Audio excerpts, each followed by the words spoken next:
It's Tuesday, 5 p.m. Eastern Time, and that means another round of Ask a Headhunter Live with me, Tom Alaccio, and possibly Ernie Moreno and Kelly Nelson if they decide to show up. We already got people in the queue waiting, so we are going to jump in right now and grab who we got in there. Let's see who we got. We got Steve Jenkins and Brent Statch and AJ Johnson and some other people. So we're going to admit everybody, and we're going to kick out the note takers in a second.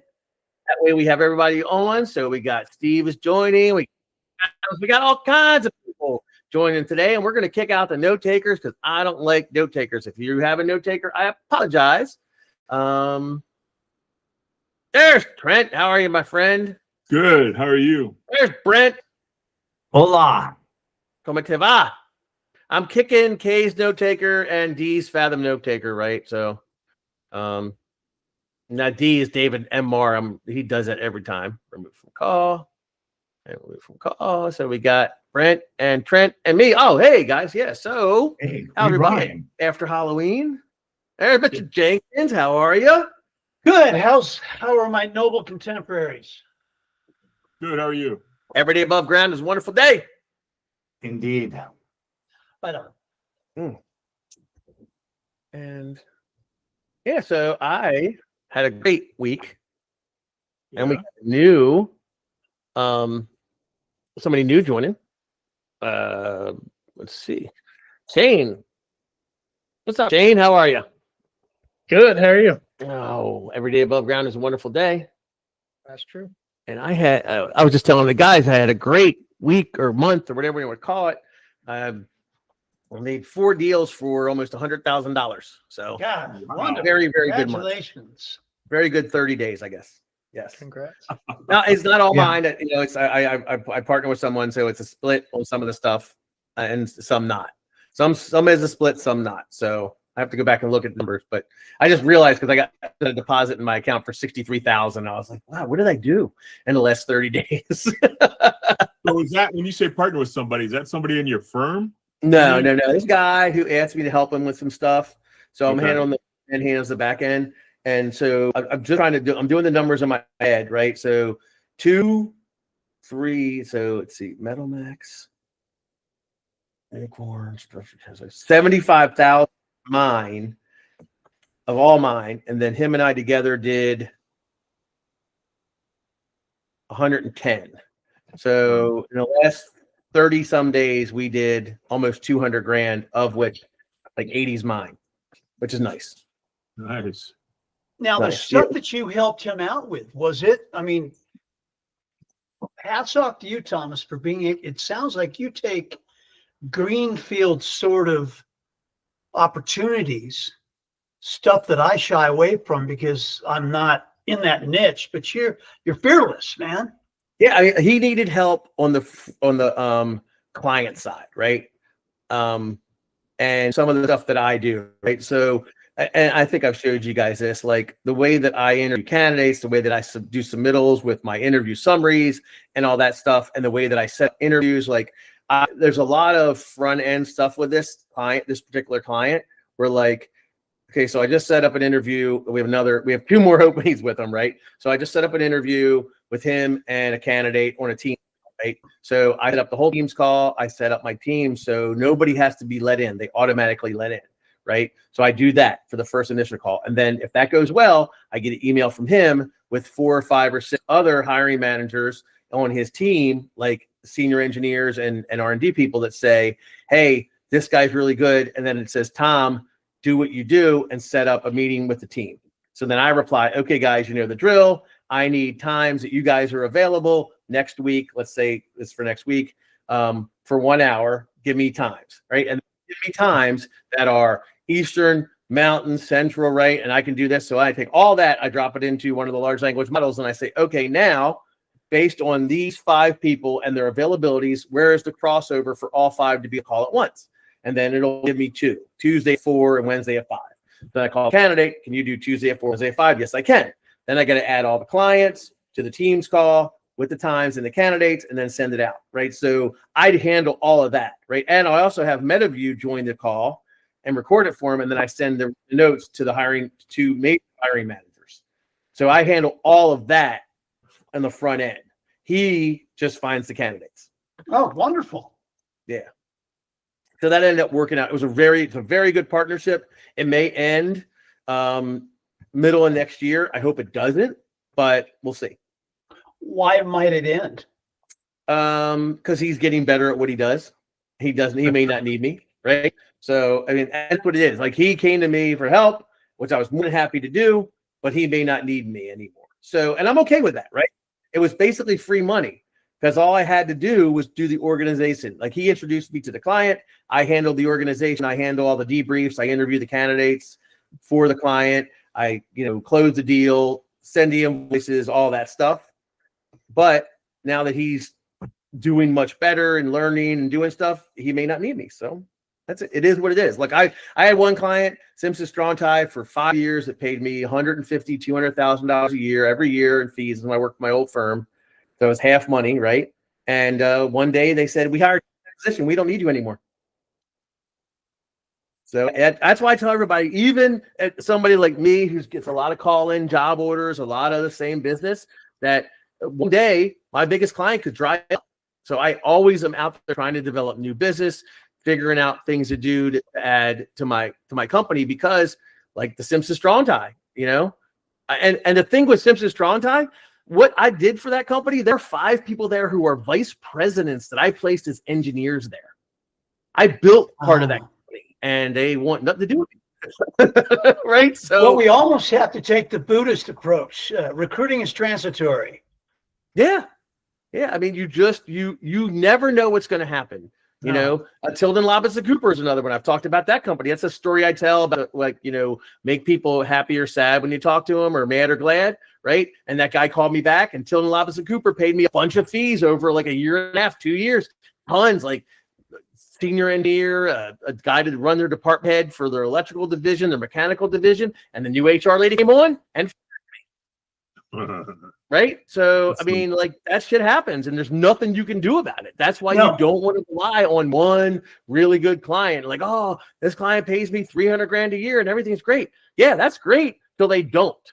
And trust me, you are a last resort. Like, people don't want to pay our fee. I have a thing. Free is better than fee any day, right? And that is so true. So if they can figure out a way to not pay me $300,000 or $400,000 a year and pay 3 talent acquisition people a year, why wouldn't they? Oh yeah, I mean, it's like counter offers to a point. Yeah, it happens. It's inevitable. People are gonna do what's in their best interests. Mm-hmm. I had my first fall off this year. Fall off in regards to 2025. someone... I had a guy who lasted 1 week. And I got paid. Oh, wow. Did you replace him? I already got it. Well, it happened Friday. I got an email Friday. Hey, Tom, look at this motherfucker. And it was an email from the candidate saying, it's been great working with you. It's every week, right? And he resigns. And so I said, we'll talk Monday. So we talked yesterday, and I got a candidate for him today. Now, we changed up parameters a little bit because this was a tough search as was, and I think we'll be okay. But it was it sucked, right? I didn't know if this guy was going to last. This guy wasn't going to be here a year or two from now. I knew that, but I didn't think he'd only make it 10 days or 7 days. But yeah, just got paid, right? And I got paid Monday. He quit on Friday. So at least I got paid. So it's always nice to be paid when you have to replace. Yeah, because I'll tell you this right now, had I not gotten paid, probably wouldn't have fit. I probably would have said, "Hey, dude, I can't help you." Yeah. It's one of those searches where because on top of that, I had to convince them to lower their expectations and lower their qualifications, which means the fee would be lower, right? So the fee on this guy was almost $25,000, and the guy I just sent him, the fee will probably be 17.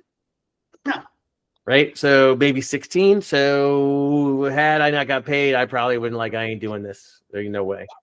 It was hard enough as it was. And now I have to go back. Right. So my ethics and my morality kicks in, and I will find him a candidate. So, and I'll probably have to give him like a $4,000 credit too, which is no big deal, which means I'll get another search down the road. Well, you'd rather owe it to them than cheat him out of it. Yeah. Well, also, if you owe it to them, then you do get that search down the road.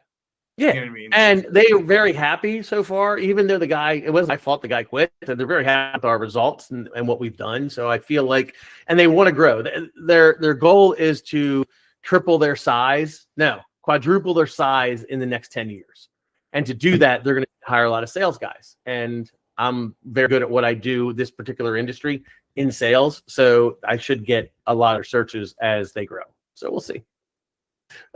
Miss Johnson, AJ Johnson, HR and Talent Management, welcome. I think you're new to the show. So if you have any questions, don't feel time in, or you can just sit back and listen.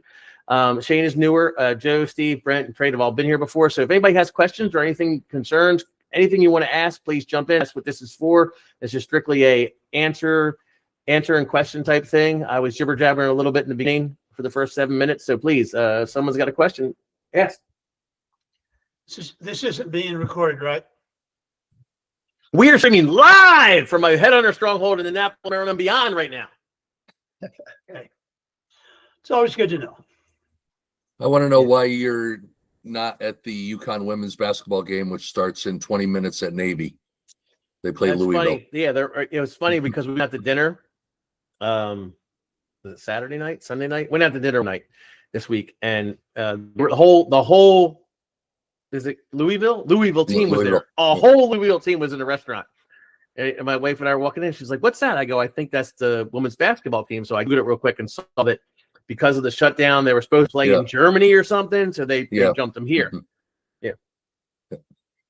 And so it was kind of cool to see them. They took pictures with the people who owned the restaurant. There's a little local joint by my house. We walked down. So it was kind of cool to see them. But yeah, I'm not. If it was the Naval Academy Stadium, I probably would have walked over, but it's not. It's actually at the Academy, which means you can't drive in if you're not military, which I'm not. My mother-in-law could take us in, but she would have no desire to go there, right? So then you have to walk in, which is a pain in the ass, and go through the metal detectors, and it's just not worth it to see somebody bounce a ball. Nobody's here because I wanted to give Kale a hard time because the Blue Jays really did a great job, but at the end they didn't. That was a great game. Those were great games. I don't watch baseball, but I saw like the highlights, and those were amazing games. I didn't think my Dodgers were going to pull it off. I really did not think it.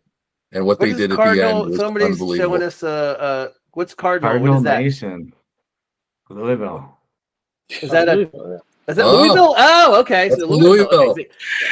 Hi, everyone. I'm in Connecticut, so go Huskies. Even though I'm a UK grad, but Oh, really? wow. Dangerous territory. Well, stores, there's really nothing to do there other than to go hit the bars or go watch a game. All right, I got a question. I'm sure we've probably gone over it many times before in other calls, but so I just started my IT recruiting agency. I think it's 3 months ago now, so still really pretty brand new to it. Obviously, just in the business development stage, trying to get clients right now. So one thing I've heard you say from previous calls is pick up the phone, and call people. Don't just message. So just starting last week and this week. That's kind of development. You're talking about business development, right? Yeah. Like that is kind of the key. Is you can't develop a relationship over an email, right? And the roundtable we had on Friday. There's one thing I think in the was this Friday? No, it was 2 Fridays ago. Just get on that call and just say, I want your business. What do I got to do to earn it and shut up? Right? Recruiters have a problem. They want to talk, right? I talk my ass off, right? But when you're out there and you're developing business, you get a client on the phone, ask them that question and then don't say a word. And it could be so uncomfortable silence for a while, but that uncomfortable silence is what him thinking or whatever, right? And there are a lot of different ways to develop business. You can do email, right? We have that one thing that's called the keep it simple, stupid email, right? And a guy that I'm mentoring, I've helped him a little bit with that, changing his messaging, and he's killing it, right?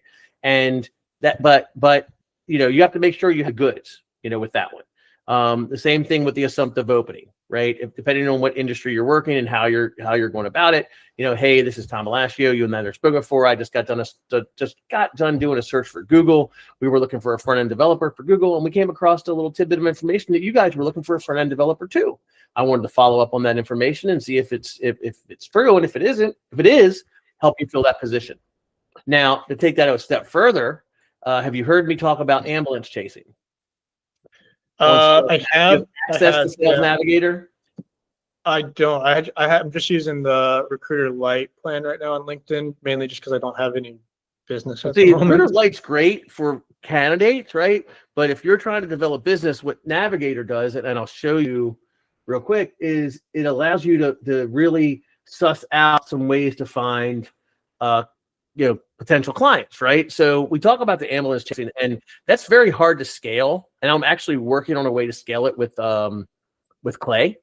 So stay tuned for that one, right? If we can figure out how to scale that one with Clay, it's gonna work, because what that's gonna do is allow you to kind of like do the search that we do, and then in Clay, it's gonna figure out who the hiring manager is for you, based on the parameters we give it, and then enrich the hiring manager, and then you could call them or email them or whatever, right? So, So to talk a little bit about how we do this, and there's two things I'm going to show you. So the first one is the ambulance chase, right? So you're going to go in and what is a job title you might want to fill? Like what type of positions do you want to work on? Like a front end or back end software engineer.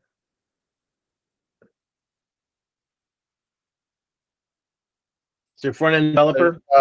Yeah, front end developer. Yeah, same thing. Okay, so front end developer. How many we got? We got 390,000, right? So we're gonna go. I'm assuming U.S. Are you in the U.S.? Yeah. Okay, so we're gonna go to geography. We'll do North America. We'll give maybe some Canadians, right? So how we got in North America? We got 33,000. Okay, so now we're gonna come over here to change jobs. So 762 people have changed jobs. Now, this is 90 days, right? But what you want to make sure is you come down here to years in current company and click less than 1 year. That's going to get most of the people who got promoted, right? Because a lot of times if they change jobs but they've been in a company for 3 to 5 years, chances are they got promoted, right? So by clicking less than 1 year, now you're going to get rid of promotion. So we're at 565, right?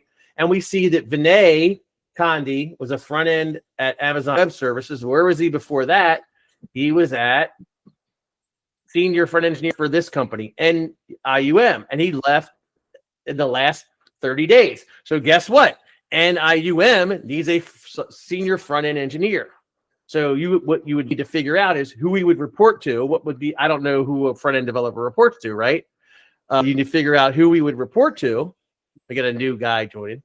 And once you figure out who he reports to, then you call him up and you say, hey, Steve Jones, this Tom Alascio with Palermo Roads. We're doing a search for a front-end developer in San Francisco. And we heard that Vinay left you guys to go work for, where do you go? Amazon Web Services, which is amazing. Why anybody want to go to work to Amazon Web Services after the two outages they had? Maybe he was a problem there. But anyway, did you end up filling his role? And if you didn't, we'd like to talk to you about helping you fill it, right? So that, and if you look, so this was this guy. Then we go to Ethan Lee, who's also at Amazon, and maybe he caused the problem. And he was at SurveyMonkey as a principal software engineer. Before that, he left in May. Joel Christensen was at Lex. He's at Lexwell. He was at REW before that, right? October 2025. He just left. He was a manager for. So you see what I mean? Like all of these are potential openings, right? Now, granted, maybe they got fired, right, or whatever. But all of these are potential openings. These guys left the company, right? He left. He went to Palantir, right? And before Palantir, he was at DoorDash. So DoorDash lost a software engineer in February. That's sometimes they'll show people who. The reason he's coming into 90 days is because he started then, right? But in general, that's how that works, right? So you can start there. The other thing, if you want to do a more broader approach, and I think I've showed this before, we're going to go over to the account section, right? The leads. We're going to go to accounts, right? We're going to go to account filters. And we always talk about the pain is usually, and sorry, AJ Johnson, with the hiring manager, right? They're the one doing the hiring. They're the one that needs someone. They're having issues. So you want to talk to hiring manager. So we're going to come over here and we're going to go to department head count, right? And we're going to find all the companies that have one HR manager or less, right? So we're going to put a 2 in there. All these companies have one HR person, one talent person or less, right? Now, there are going to be companies, right, that their parent company does all the TA for them, so they don't count. But in general, this works. So then we're going to come over here to headquarter location, United States. Industry is going to be what? IT? Yeah, Tech? IT. I think there's technology there. Yeah. This one here? Yep. And media or Software development. I see that down there. let's try that one. Let's get rid of this one, right? So software development, 11,000, right? Now we say, okay, we'll go with company headcount. Obviously, at 1 to 10 employees, they're probably not going to need, but they could be a startup. I mean, I don't know your industry. In the construction world, they're not going to pay me a fee, but some of these startups do. You could like say, okay, let's just look at this one here. Here's 50 or 200 people. We got 2,500 companies, right, in software development that do not have an HR team. They have one HR person or less, right? So maybe we jump to this one to make it more manageable, 201 to 500, right? Here we go. Now we have 174 companies that if they're having problems, right, their HR manager is overwhelmed, their talent acquisition person's overwhelmed, they don't know what the hell they're going to do, and you happen to call them up and say, hey, now the other thing you do is look at here, job opportunities. Do any of them have job? 57 are hiring on LinkedIn. These 57 companies are hiring on LinkedIn, have one HR person or less, and are in your industry. Yeah, that's really cool. Right? So these are these right here are 3 different ways. Now, you could use this list for the keep it simple stupid email. If you had a good front-end developer or a good back-end developer or a good software developer, you could send them email that says, hey, Steve, this is Tom Alascio. You and I either spoke before. I am a headhunter. We just got done a search for a company similar to Raven Software, Adapon, billing platform 15.5, because you're using the little brackets, the little I can't remember the name of them, but in the emails where you could have like first name, right, and then company, whatever. So we just got done a search company similar to billing platform, and we had a candidate come late into the process who's exceptional. He's a front end developer, knows Java, C++, and C#. He's got 7 years experience. He can hit the ground running on any similar type project, and he's highly relocatable. Would you have an interest in learning more about this candidate or how we could help you fill any other positions you have, right? So that's a very simple, but you have to have a good candidate that's going to entice them, right? Yeah, so, that's what I was going to ask next is like, is that kind of essential to like reaching out, doing business development? Now you can do a big switch, right? You can say when they send back, hey, I have, hey, John at Adipon, I appreciate it, but someone's already snatched him up, unfortunately. Do you have an opening? Yeah. Right? And I'll give you an example. I've used this before. When I had the number 1 sales rep from the direct competitor, right? The guy was in Atlanta. I didn't say that on my opening. I just said, hey, this is Tom Alascio. You and I have spoken before. I'd like to interview the number 1 sales rep from your direct competitor. Every sales manager said yes, right? Oh my God, yeah. Is he in? And then they would say a city. Is he in Boston? Is he in Connecticut? Is he in Rhode Island? Is he in Louisville? And I would say, he is in Atlanta. And then they would say, oh, well, we got a great guy in Atlanta. And then I said, oh, that's too bad. By the way, what's going on in Louisville? What's going on in Kentucky? What's going on in Nebraska, right? And they would say, oh, we have a guy there that just left. And now you're talking about something completely different. That's why I love that when I had that. I ended up placing that guy because I did call a guy who said he needed somebody in Atlanta. But what I liked about that is that you just would say, when you have the goods and you could talk about the goods, it makes you a lot more confident in your pitch. And I get number 1 sales rep from your direct competitor. Would you like to talk with him? Yes, we would. Is he in Atlanta? No, he's not. Oh, well, what do you got going on in Atlanta? That's it. That's the switch right there. Because they just said to you, they wanted to talk to your guy if he was in whatever location they were dying in. And now you're conversation. And you also have somewhat of credibility because you got the number one sales rep. You got to make sure you do from one of their competitors. And I did. I had the number one sales guy from a medium to large metal roofing company that had a good reputation. Right. Yep. And so when I said that, I could talk intelligently about him, and I could also talk intelligently about the industry. So those are some really easy ways that you can generate conversations. Now, I say this all the time. It doesn't work every time. You're going to get hung up on. You're going to get said, go talk to HR, send me a resume, use recruiters. Your fees are too high. You slept with my wife. I don't want to talk to you anymore. A million things.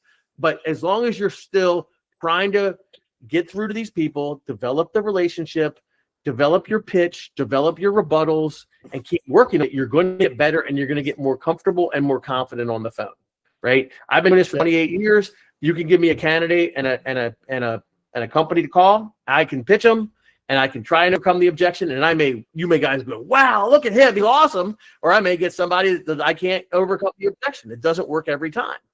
But I got better and better and better by just continuing to do it, by just looking up better rebuttals, learning how to do things a little bit differently my way, with my personality, with my attitude, how I come across, right? I learned how to mirror. So if I'm talking to someone from the South, I would slow down and talk to him like I got the number one sales rep from your direct competitor. But I'm talking to somebody from New York, man. Hey, I got the number one sales rep from the direct competitor, bro. When do you want to talk to him? Right? You learn how to do that. You had to mirror with them, right? How to kind of keep the conversation going and things like that. You're just going to get better at it. The more that you do it, the better you'll get at it, right? And then the other thing too, and I wish Kelly was on here. People say, I can't get a hold of anybody, right? Now, where are you calling them? I'm calling them on my cell phone. Well, did you call their office? Did you hit 0? Did you have them paged? Did you ask the attendant or the secretary when they're going to be back in the office, right? If they're on the phone, were you willing to hold for 5 minutes till they get off, right? That person's going to remember. If you call a company and you say, hey, can I talk to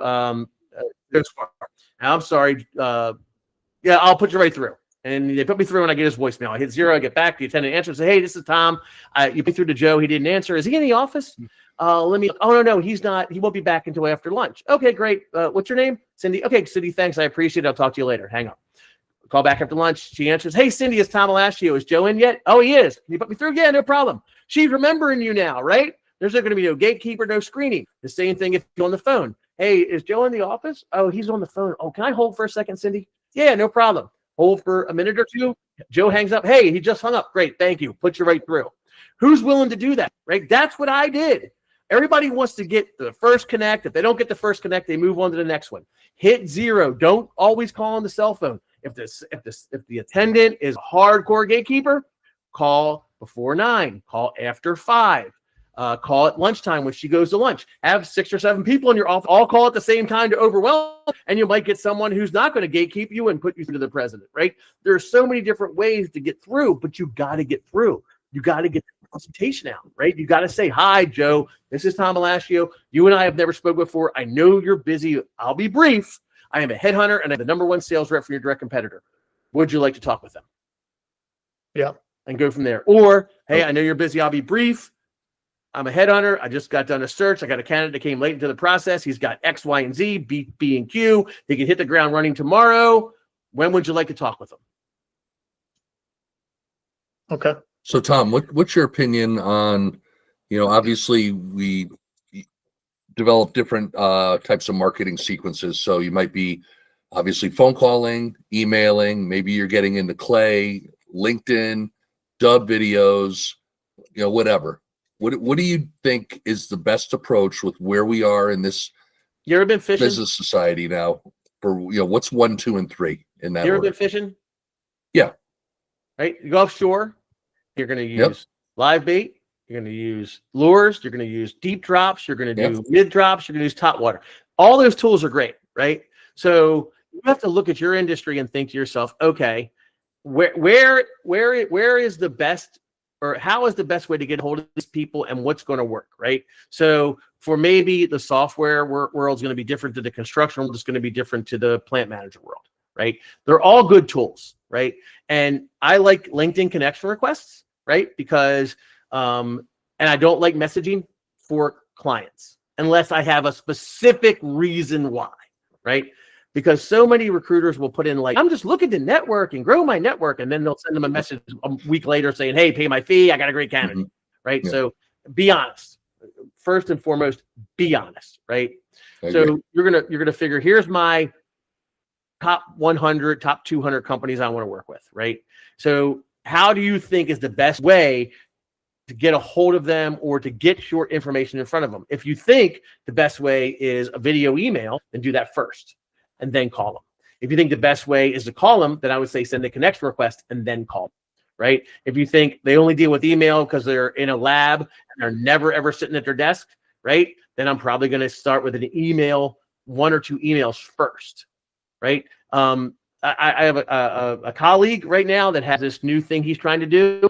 He is sending a book to the 50 companies he wants to work with. He is mailing the book with his card and a little note in it, and then he is calling them.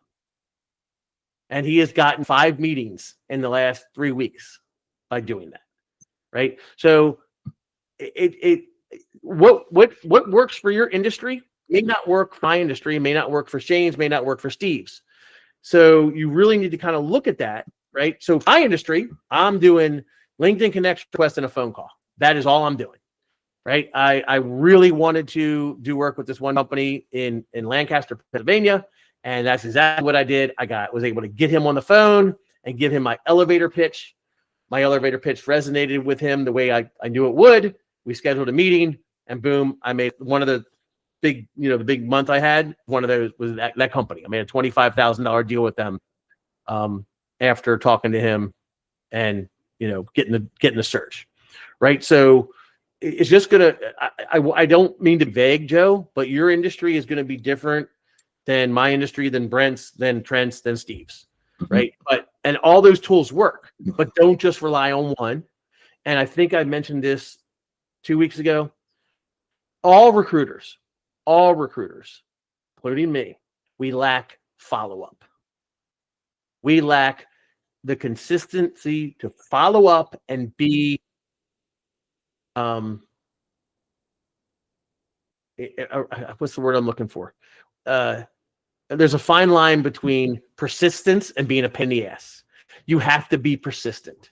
You have to be persistent, right? You want to be persistent until they say, fuck, man, leave me alone, right?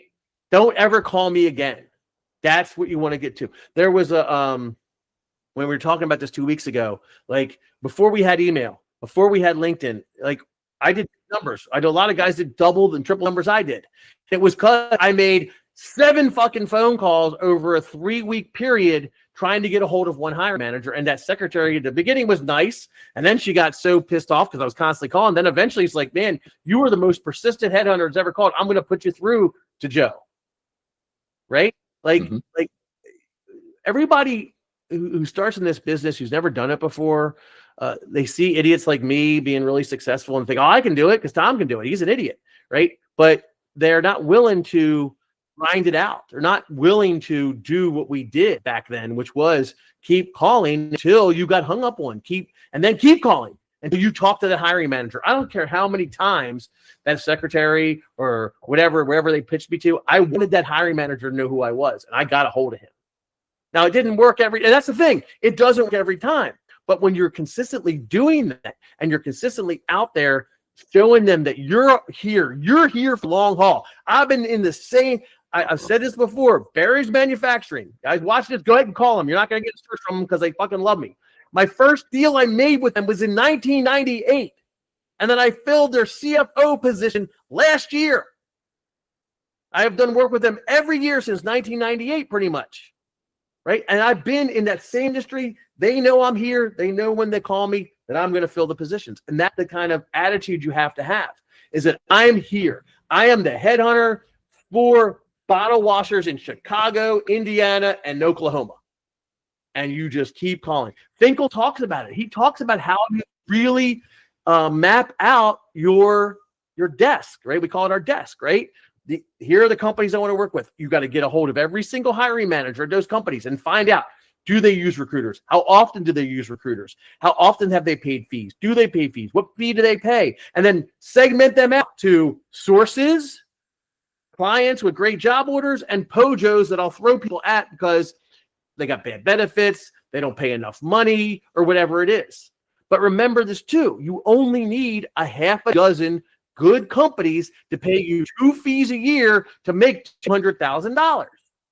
You don't need 100 companies, right? So people try to make this job too difficult, right? And you'll get these spray and pray guys like Harry Latos, sorry, Harry, if you're watching this, that will send out 5,000 emails on your behalf to 5,000 different companies, right? There is not 5,000 companies in my industry. They don't fucking exist. Mm-hmm. In fact, if you want to take the metal building industry, there's probably only 100 metal building manufacturing companies in the United States, right? But all those companies know who I am. And it's because of my persistence, because of me just being there, being that squeaky wheel, me going to the trade shows, me making the phone calls, hey, I know you don't have an opening, but I just talked to a great engineer. Hey, I know you don't have an opening. I just talked to a great sales guy. They're remembering who you are. So when they do have an opening, they're going to call you, or you may catch them at the right time, right? A lot of times we talk about timing, right? You're marketing, you knows. And then one day you happen to get, you decide to call Joe Squire again. And guess what? His top sales guy just walked in and took a dump on his desk and walked out the door. He doesn't know what to do because he needs somebody in that position. And you call him with a good cat. And he goes, hell, I don't know if that's the guy, but man, Tom, you've been calling me. I know I really need somebody. Let's talk.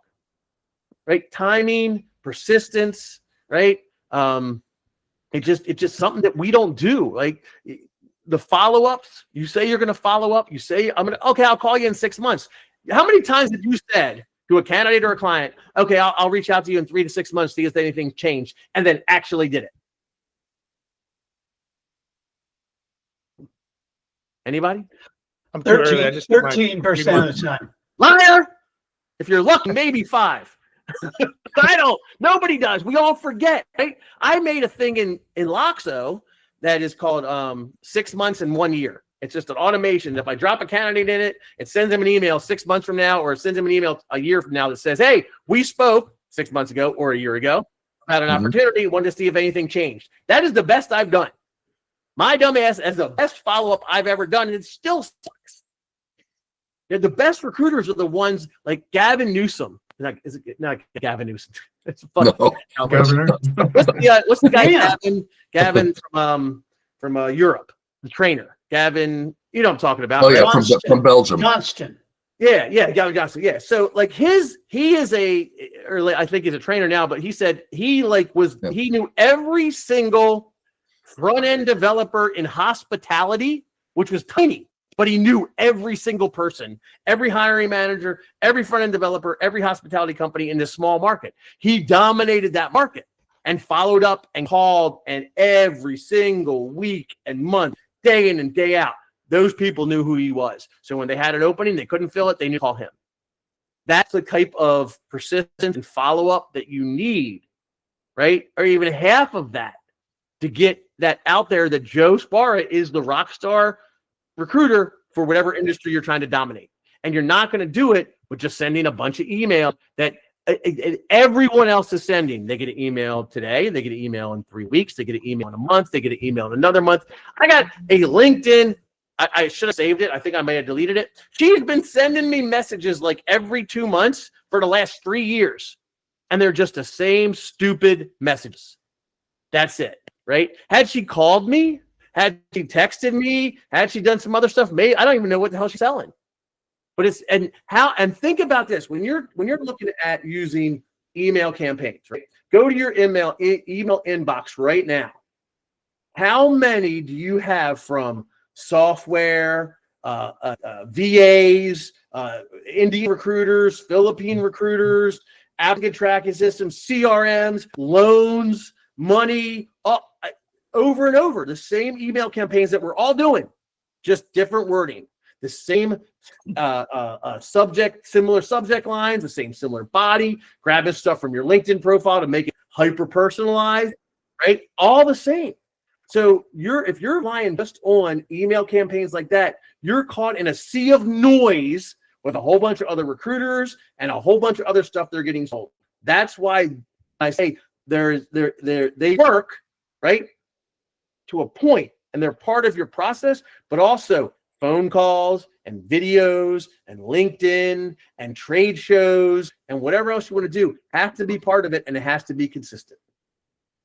Yeah, That's why I would say that Kelly's the only recruiter that I know of that actually does very, very well with emailing. Everybody else has to give She is to the phone. relentlessly following up. Yeah. Right. She has all those pixels. They see how much and she is just on top of it, on top of it, and on top of it. And that is her personality. That is her drive to make that work. Right. So again, it can work. And she also works some other kind of like ways that recruiting that none of us work. So yeah, those are all very good things. Right. But we have these people out here on LinkedIn, on Facebook telling you can make $50,000 in fees a month by just sending emails and working 30 hours a week. I see them all the time, right? Well, most people make a ton of money off selling that. Yeah, exactly. And you know, I can give you the basis of being successful in what I do. I can't give it to you for your specific industry or your specific positions because I don't know enough about it, right? That's why I say some stuff works for some people, some works for others, right? So, you know, emails may work better, but you have to incorporate the other things. And again, the consistency of following up. Did you get my email, Joe? I sent you 3 emails. I haven't heard from you. I finally decided to give you a call. Did you get my email? Let's talk, right? Are you afraid to do that? Are you afraid of the no's? Are you afraid of the rejection? Because if you are, go sell cars. Right? You have to be consistent. You have to be willing to get your teeth in. You have to be willing to do what none of us want to do. I don't want to do it, but doing it 28 years. And I would say right now, I am the worst because I fall back on my laurels. Because I've been doing 28 years, I get calling job orders that I don't have to grind it out like I used to. But I grinded it out for years in the beginning to get to the point where I am now. And if I was to start all over, if construction and metal buildings became illegal tomorrow and I jumped into healthcare, I would be on the phone non-frigging stop, bothering the shit out of every head nurse or director of nursing, director of hospitals, whatever it is, so they know that I'm the guy that places NICU nurses and NICU doctors, right? That I would be that person. In 6 months, I would be the NICU guy. The obnoxious asshole Italian from Annapolis who won't stop fucking calling me. That would be who they would know me as. Yeah, that's what I was going to ask next. Do you have a strategy when you're targeting people for like decision makers for calling to find like the right hiring manager for the position that's listed? Like a lot of times on LinkedIn, like these, or even like the ambulance chasing we did, there might be like an open position at the company, but it doesn't say who the hiring manager is unless they're the one who posted the. So that's where you need to know like your industry, right? So in my let's say, and Steve can talk a little bit about this, right? Who do project managers usually report to, right? Director of operations, director of construction, right? So if I was going to do project management, right, I'm going to look for anybody with the title VP of construction, director of construction, manager of construction operations, or similar. That's it, right? Now, great, you may not get them all, but that's where you start, right? If you spend too much time getting ready to get ready, you'll never make phone calls. Okay, so think about, in your world, front-end developers, who do they report to? Yeah, generally, like in software, it's like a mix of like a project manager or like a lead engineer, usually the ones doing the interviews. Usually comes through like bigger companies. It'll come through like HR will go find the people, send them to the project manager to interview. But they're the decision maker. Stay away from that because you want the pain, right? HR doesn't hire anyone, right? Yeah. They can suggest, they can find candidates, but who does the hiring? The plant manager hires the operation or hires the maintenance guy. HR may find 3 or really good maintenance people, but if the plant manager wants to hire Steve Jones, HR can't stop it unless Steve Jones has a drug problem or something. And if HR thinks Steve Jones is awesome and that the plant manager should hire him, if the plant manager doesn't like him, the plant manager's not going to hire him. So that's why it's important to be in touch with the hiring manager, because they're the one that is feeling the pain, and they're the one that is going to hire the person. Now, HRTA, they're going to approve your fee. You want to have a good relationship with them, right? You don't want to piss them off, so they try to box you out.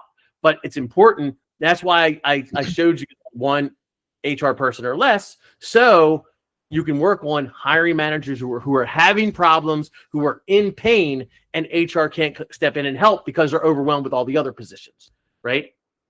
That's an important thing. Jan Spitzer, HR manager, who helped me make $1 million probably until he retired, and he did everything. He's fantastic. He would call me up and say, "Tom, we have an opening for this. Call Zach Jacks. He's the hiring manager. If you have any problems, let me know." If I needed something with benefits, Jan gave me the stuff for that. If I needed something with moving, Jan handled that. Right? He would put meetings together, introduce me to hiring managers. He was awesome, and that's what we need to find. Someone like that can be your advocate within the organization. Right? Find hiring managers and find HR or TA that can be advocates for you. Right? A lot of times you'll find with TAs especially, they don't want to work with us because they think we're taking their job away, right? And then their bosses will go, well, how come you're paying Tom $80,000? What the fuck we hire you for? Why don't we just pay him fees so we can fire you, right? So you got to be careful with stuff like that. But if the strategy, back to your question, was who do I go after? I would focus on companies that are big enough to pay your fee or make enough money to pay your fee. I've said this before. I got a contractor, got 12 people, they do 15 million. But they are, their margins are 10 to 12%. So they got $1 million sitting in the bank. They can pay 3 or 4 of my fees, right? Nobody would think to go after this company because they're so small, but they pay my fees, right? And they have a good benefits package, and they have a 401k with 100% match to vest day one, right? I can sell that company. It's 100% remote, right? Even though it's a small company, I can sell them.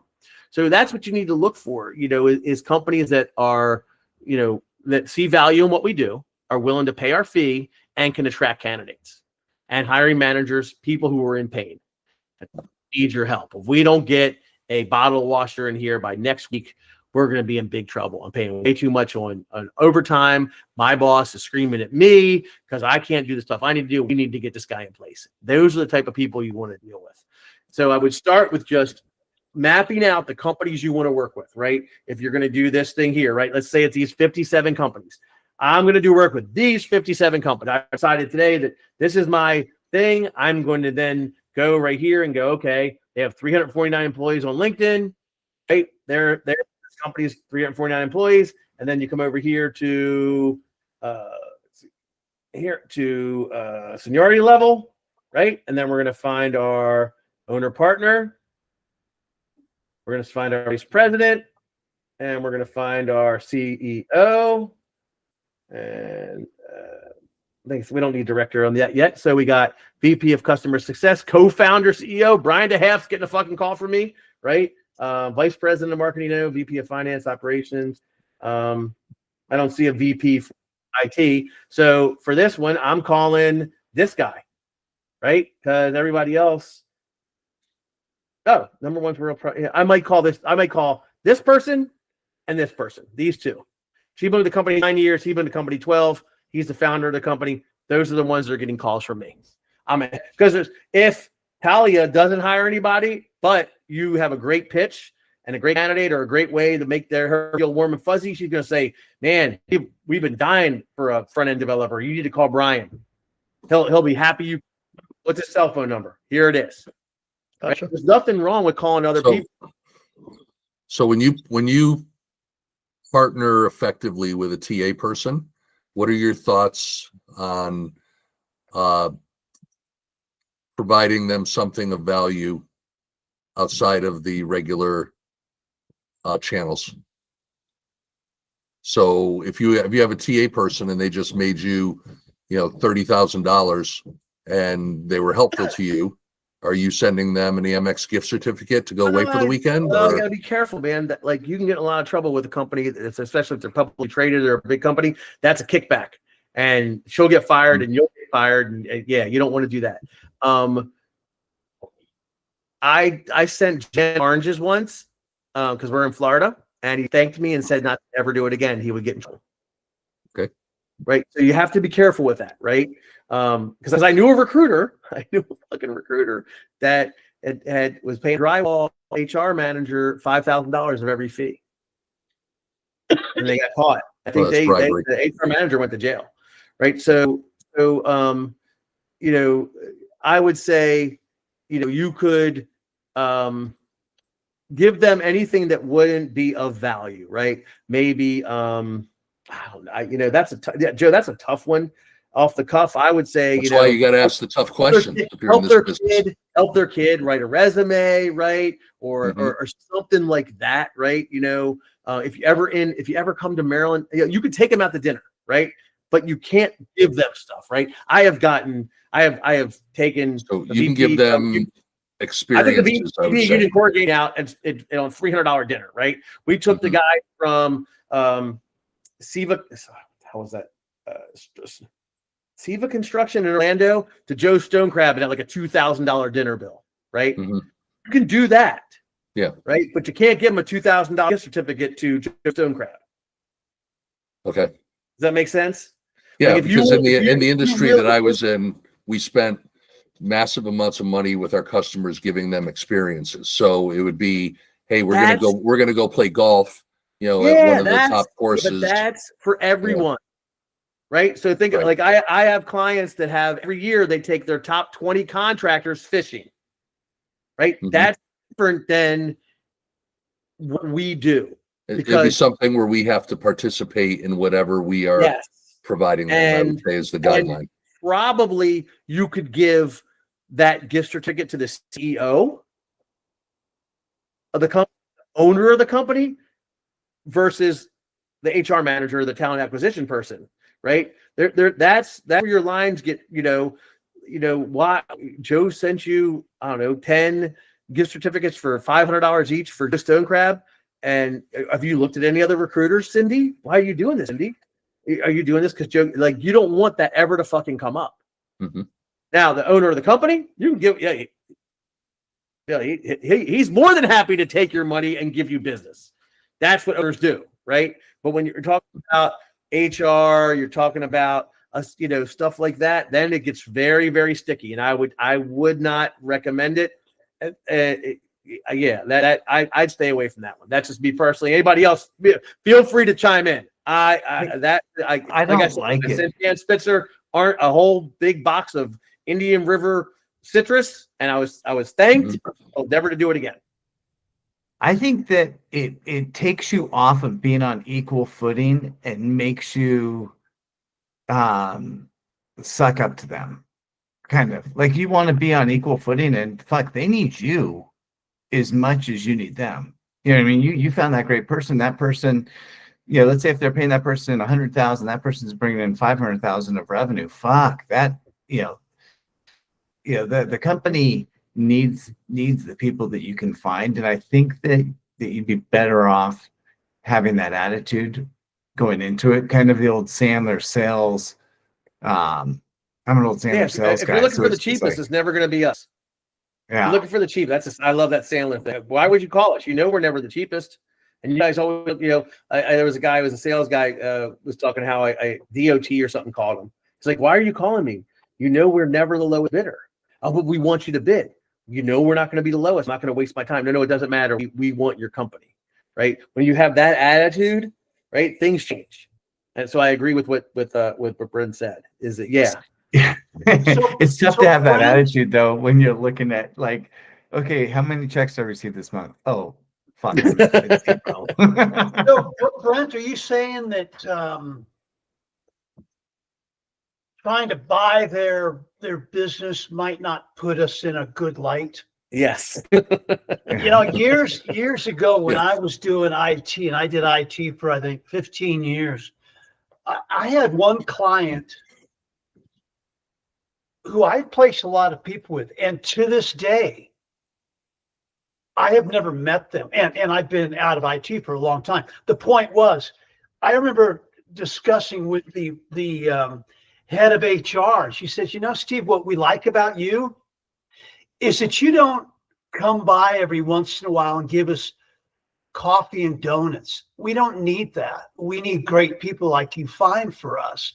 So I do think, Brent, I think you're spot on. We in as much as when we see the paychecks kind of going downhill, we may want to figure out, well, how can I curry favor? Man, they can smell commission breath a mile away. And these people, these recruiters who do try that sort of technique, I don't think they hold them in high regard. And think about what you've already done for her, right? If he or she was struggling filling the position, and you're the knight shining armor, right? They finally got this position filled, it was killing the company, paying all this overtime. You've done a great job, right?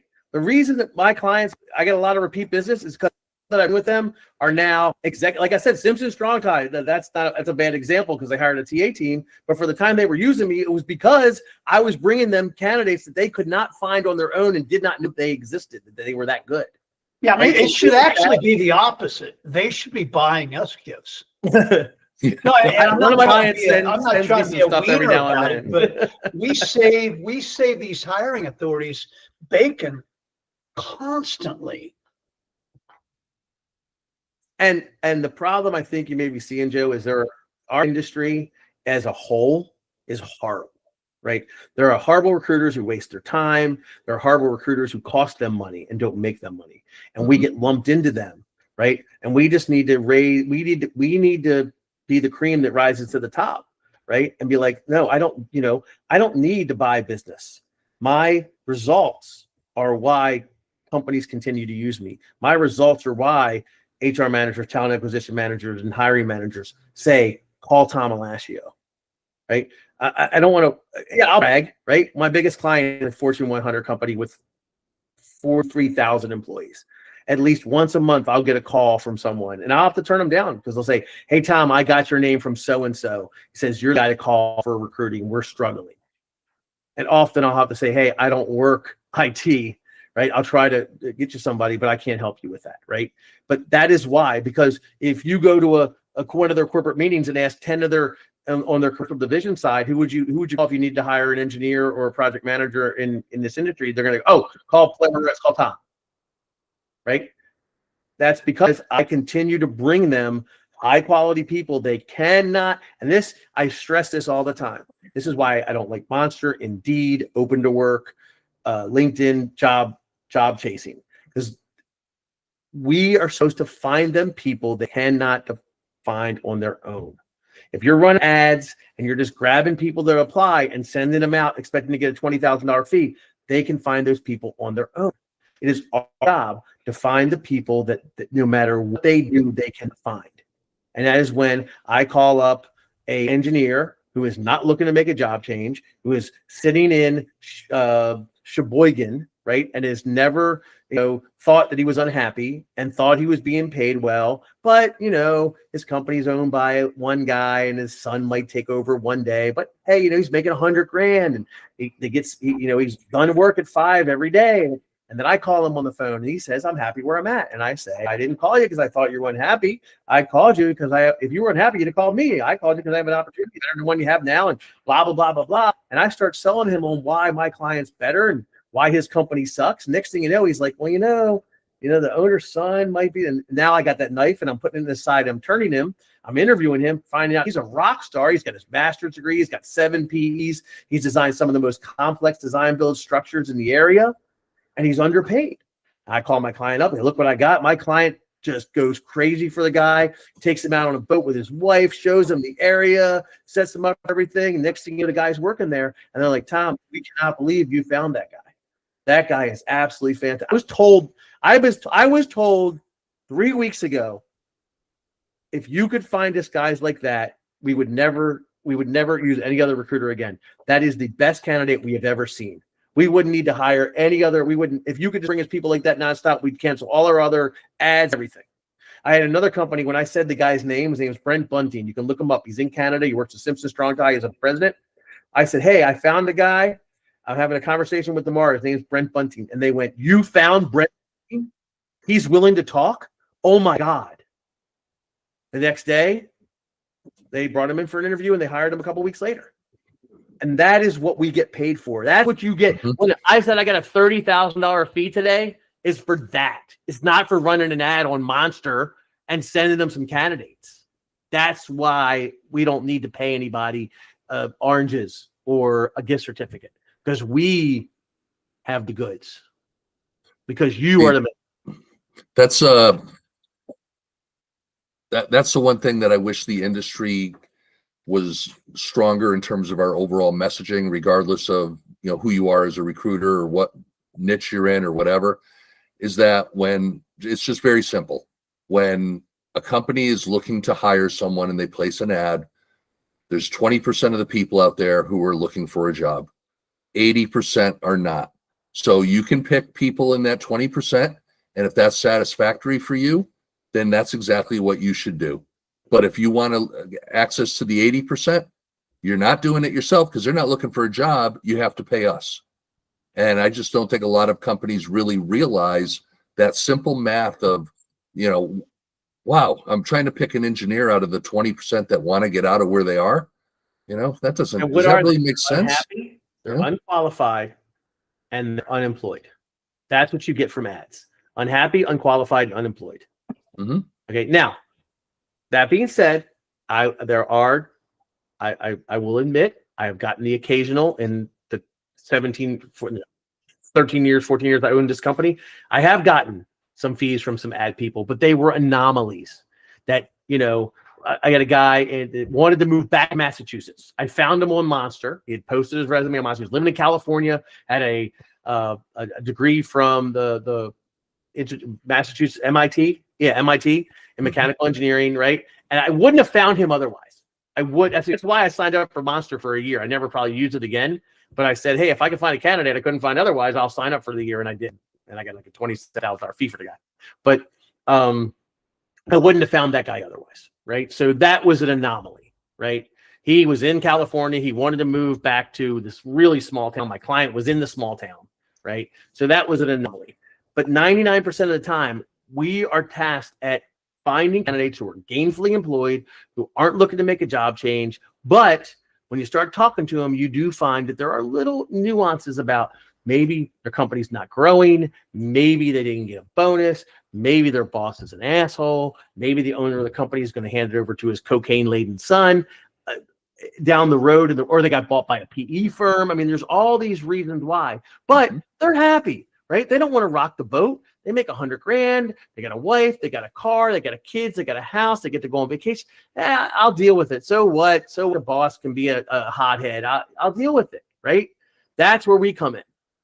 That's where we come in. That's what you get paid for, right? We don't get paid for sending fucking emails for a couple hours a day and then grab all the people in and go, here you go. Like all these gritters want to tell you. We get paid to find diamonds in the rough. And that's how you'll be successful. That's how you won't have to send them gift cards. That's how you'll have repeat business. That's how you'll have call-in job orders when you're able to do that. Tom, can you bring us another Steve Jenkins? I get this from one of my bigger clients. Whenever they call me now for a DSM, they say, if you can find us another nameless guy, that's what we want. Every single time they call me, they bring up his name. He's already been promoted twice. Right? So that is the staple of what I've made my job harder, because that was the guy they always want. And he's 6'7" professional baseball player for 2 years, right? Blew his knee out, decided to go back, get his degree at MBA and get into sales, right? Guy is gorgeous, right? Presents himself well, right? Like, where am I going to find another guy like that? But that's what they expect. So you have to do that. That's what we get paid for. Well, it's our So I have to run, everyone. Thank you very much. Have a great evening. Have a great day, Joe. What were you saying, Steve? Well, that's definitely our sweet spot. I mean, there's always, when I had my 2.5 years in purgatory, when I was an inside corporate recruiter, I found that, there are levels of candidates that we ran ads for. And I haven't ran an ad for 8 or 9 years now. But it was a high turnover, high need. They were expecting that the candidates they found on LinkedIn would be high turnover. For whatever reason, they thought it was worthwhile to hire these people who were the unwashed, I would say. I wouldn't touch them with a 10-foot pole nowadays. I got like 10 searches, right? And whenever I put them in Loxo, I click put them on the job because it's free, right? Never know, right? Yeah. And okay. So I have this job in New England for a structural engineer, right? Somebody from Medellin applied, Columbia. Yeah. Right. And someone from Massachusetts who's from Singapore who has no degree in the United States and needs sponsorship. That's what I got from a job that's been open. The ad's been running for 2 months. Yeah. That's what I got in 2 months. In Boston, Massachusetts, for a structural engineer. That's what I got. In the last couple of days, there's been I don't know if I could find it, but this guy said, I ran an ad and I got 300 responses immediately. Not a single one was qualified. I'm not sure if there's a lot more discussion after you realize that. That sort of proves our point. Now, you can say what you want about how the ad was written or whatever, but the bottom line is if you're an HR professional or an inside TA talent, you're not willing to do what we do, so you're not going to get what we get. Bottom line. We all have if you've been in this business long enough, you do have HR directors call you and say, listen, we can normally find somebody, but it's either out of our territory, or we just don't know how to attract those types of people. We get them on the phone, and if they're honest, these internal TA people say, they scare the crap out of us when we talk to somebody we don't feel as if we've got something over. When we go out as professional recruiters, we know beyond a shadow of a doubt that our interviews are mutual evaluations. That is, one side and the other, they don't have a huge stroke deficit, as it were, on the other. It's a mutual thing. And to add to what Steve's saying, how many of you, when you're taking a job order, asked, what have you done so far to fill this position? Absolutely. And you dig down on that. What have you done so far? Have you, and if they say, well, have you ran any ads? Have you looked internally? Do you have any other recruiters working on it? Right? What have you done to fill this position? Right? And if they tell you, well, we just got it and we haven't ran an ad yet and we haven't looked internally, why the fuck would you pick up the phone? I would say, call me when you don't fill it. Because free is better than fee any day. Okay? So that is a very important question. Now, if they say, well, we had an ad running for 30 days, we got nobody, or everybody was from overseas, and we looked internally and no one wants to move to Sheboygan, and we had one local recruiter who brought us 2 people and they were horrible. So we are desperate. That is a search you want to pull. Not, well, we got 7 recruiters working on it. We got 7 ads running. We're looking internally. We got TA working on it. And my best friend's cousin, aunt's best friend's junior cousin is going to apply. And then the boss's owner's son might want to apply. What the fuck? Why would you pick up the phone on that? Right? So if you're not asking those questions, what have you done to fill this position? And then dig down on it. Right? And if they say nothing, well, why are we talking? Mr. Employer, run an ad. Right? Look internally. Right? Just ask your teammates before you engage me. I'm not going to waste my time, because I guarantee you right now, I'm out there pounding the phones and some guy comes in from an ad. It's great. You're going to hire him because you're not going to pay me $25,000.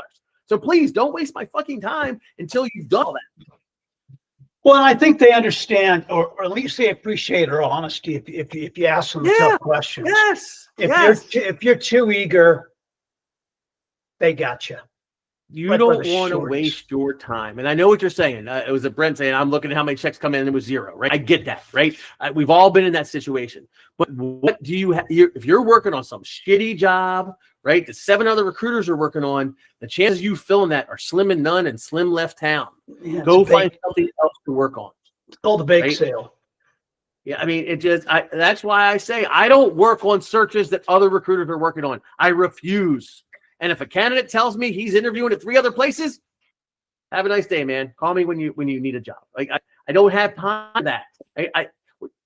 There's so much can go wrong that you can't answer questions to. If you have a candidate that's interviewing, you call a candidate and he's like, yeah, I got 3 other interviews, right? And your client loves him, and then they want to make him an offer, but he says, well, I got 3 other interviews, and what are you gonna say to your client? Oh, well, he's got 3 interviews, but I don't know who the companies are. I don't know how much the offer is, and I don't know. How fucking stupid you look. Now, that being said, if you have the quintessential amazing opportunity, then you can jump into that. And you can tell your client that too. Hey, I just found a guy, but we got a problem. And they're going to say, what? He goes, he's interviewing at 3 companies. But from talking to him, I think you guys could blow him out of the water. Do you want to get into the pool with him? And then your client can make that decision. Then you don't look bad because you're being honest. And the same thing goes for you call a company, right? And you have this MPC, and they say, well, we have 3 other candidates interviewing, right? Do you want to jump into there? Well, if you have a rock star MPC that you know is going to blow them away, I would say jump there. But don't fool yourself that some schmo you pulled off of LinkedIn that said open to work is that good. You have to have the expertise, the knowledge, and the drive to know that he's that good before you jump into that fray. Right? That is why you don't work with companies that are using other recruiters unless you got the rock star candidate, and you don't work with candidates that are interviewing at other companies unless you have the rock star job. That if they interview with your company, they're going to turn down everything else. Right? Because I've jumped in there. I've done that and made that same mistake, and I still do occasionally because I think I got them, and I fool myself, right? I did it in Utah 2 years ago. I thought I could get this guy. He was interviewing at 2 other companies, but my client was bigger, better, and badder. I thought I had him. I mean, he interviewed. He said he loved him. It was a little bit further commute. I pushed my client to make him an offer, and he turned them down. I looked stupid. My client was pissed because not only did he turn him down, but I pushed my client. I fucking beat on him to get the offer out quick because we were going to lose him if we didn't, and we lost him. So even I make those mistakes. So learn from me. Hey, Tom, I've got a Loxo question for you. Sure thing. And I only got wait, 18 minutes. don't say it when we're recording. Oh, you want me to jump off the recording? Because I can do that now. Hey, everybody, thank you. That's the end of Headhunter Live. It's been wonderful. We're going to jump to our secret double probation. So if you ever want to see what we talk about when you're not around, you got to be live with us. Until then, we will see you Friday at 12:30 on the Recruiter Table, which we don't have a topic yet because I haven't figured out one yet. Or you can check us on Dominic's sister show at 12 on Thursdays. Until then, we thank you for stopping by. If you have any questions, you can reach me at recruiterroundtable@gmail.com or at 772-532-9785. Until then, don't forget to smile and dial. Okay, we're off. It may not be the question you thought I was going to.